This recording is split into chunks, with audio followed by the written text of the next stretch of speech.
Welcome to the first episode of Extra Time with Lo. I'm your host, Lauren Markwith, and I am the official CBS sideline reporter for Miami FC for the 2023 season. I'll say a little bit about myself. I'm a former University of Miami women's soccer player, and I also played on the Guatemalan women's national team for the U17, U20, and the full team. Now we are here with Captain Paco, and we are excited for this season, and we're going to get to know a little bit more about you. Thanks for having me, Lo.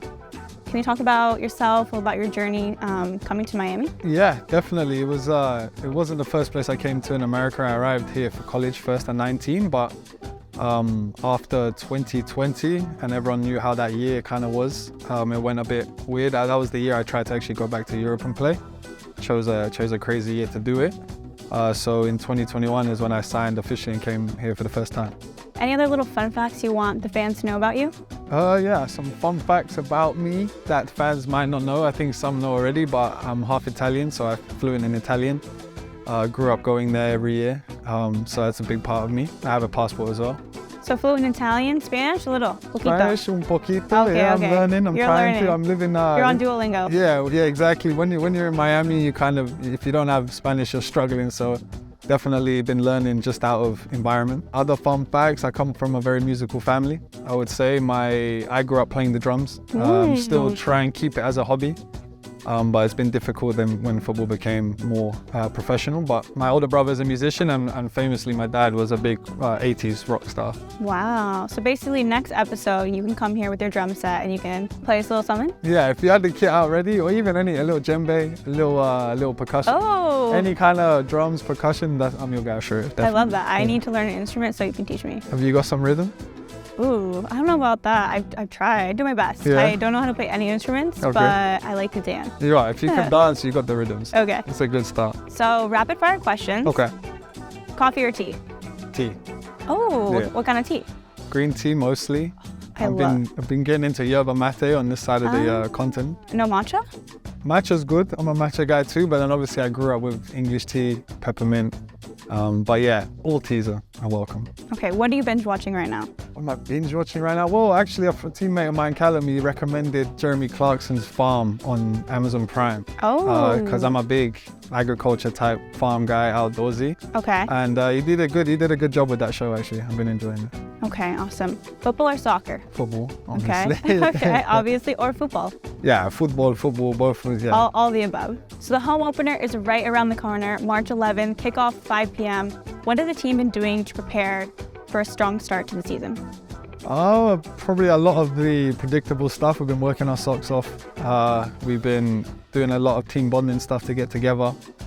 Yeah, like video, just nailing down our tactics, the way we want to play, and for want of a better phrase, we're sticking to the process. Very cliched, but it's what definitely gets the results. Yeah, something you mentioned, preseason team bonding. I feel like it's such an important time for the guys to come together and get to know each other on the field, but as well as off the field. Have you guys done any fun little preseason activities? As a group, organized-wise with the team, we did a little team quiz, little things like that. We on a long trip, sometimes we get together, discuss what we want to be about.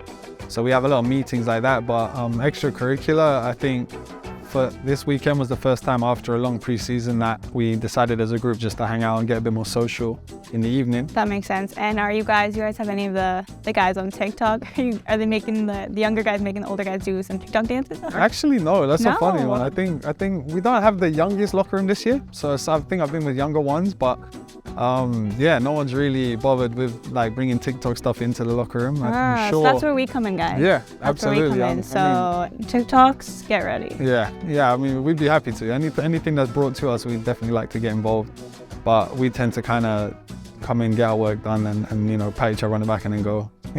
You're the captain. You've been a key player for this team for several years now. What are the improvements you and the team are looking forward to this season? I think we always, nothing's ever good enough. That's kind of the mentality we have. But genuine improvements, I think we should get a little tighter on standards, on accountability of each other. I think when it's a long and tough season, so people can tend to get a little bit loose or relaxed on the type of standards we like to keep. But if we nail those down and get those locked in, then that will definitely give us a better chance. Other than that, I also do think like get along with each other. You know, we spend a lot of time together, and a lot of it is very physically exhausting. So emotions can start boiling over too. But the easier we can be together, spend the time together, I think the easier challenges will be for us in the future. And we are sitting here surrounded by these beautiful jerseys. Let's talk about the 305 kit. Highlights the beautiful communities of Miami. Yeah. What do you think? Well, I think I first of all love the color scheme. It's a great color. I mean, Miami is all about bright, shine, nice colors, but also the inclusion of the map of the city with all the areas around it really kind of embodies what we're about, which is representation.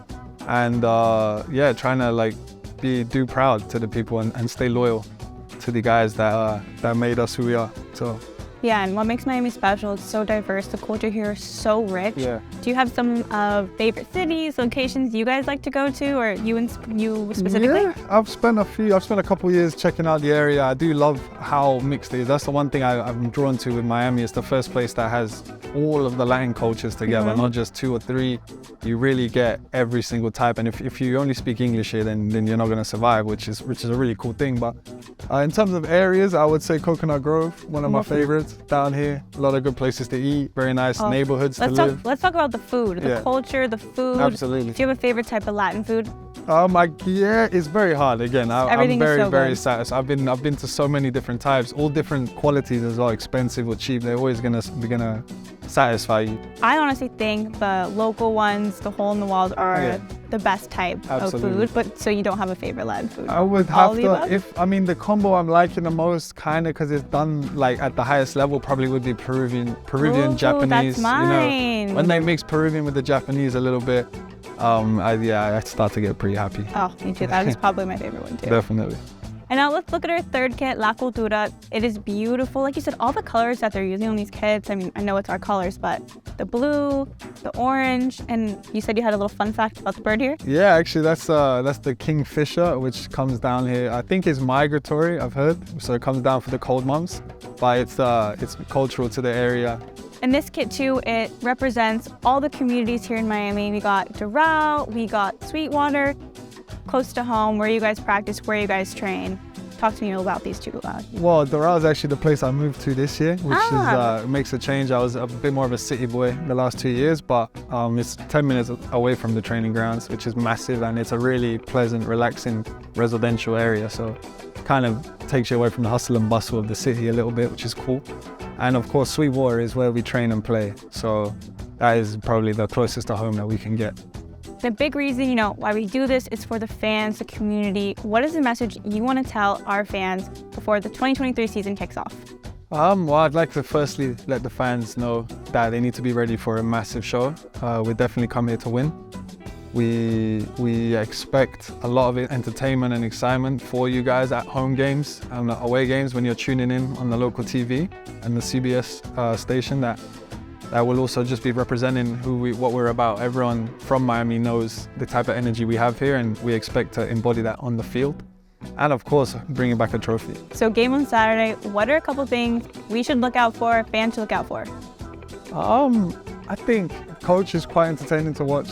He's definitely quite vocal, passionate guy, I feel sorry for the fourth official. Another thing, I would say some big, tough challenges from myself, from Callum Chapman-Page. He loves to get stuck in. Oh, we love getting stuck in. Oh, yeah. And some good, exciting goals for sure would be great. And then one big one to watch out for is low on the sidelines, because that's new for us this year, and I'm really excited to see how that goes. So excited. Our first game is on local CBS. So excited. We're going to crush it. We're going to get stuck in and going to get a W. Absolutely. Let's go. And that is a wrap for the first episode of Extra Time with Lo. Paco, thank you so much for being my first guest. I am honored. I'm so excited for Saturday. Let's go. Let's go. The honor's all mine as well, by the way. I had a great time. Thank you. Thank you. And in case you didn't know, we have a little bit of a special surprise. You'll be able to watch Monsters Inc. after the game. The original one. The good one. The good one. And if you stick around, you might see Lo in a blue outfit. So you might see him in a soy outfit, maybe. Just maybe. Thanks, guys, so much.